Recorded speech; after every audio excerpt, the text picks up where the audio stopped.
And in other news, the police assure no one will be exempted from the enforcement of the just-signed anti-drunk and drug law, and they will be more strict in the implementation of such law against police violators. Alvin Baltazar reports.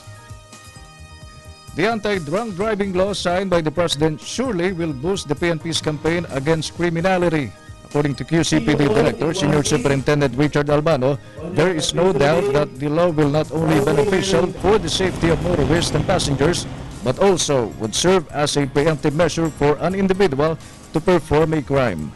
Alam mo, karamihan kasi na gumagawa ng krimen, kung hindi nakadroga, nakainom. Bihira yung nahuhuli natin na normal ang pag-iisip. Lagi yung dalawa na yun.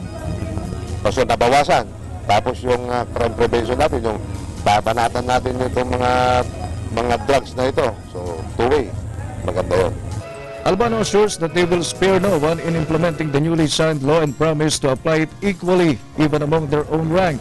The QCPD chief pointed out that as law enforcers, they should set as a good example instead of being a lawbreaker. Siyempre, sakop din kami sa batas na yan.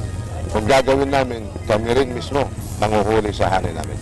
The QCPD leadership currently is getting a copy of the implementing rules and regulation of the anti-drunk driving law so they could study the details of its provision.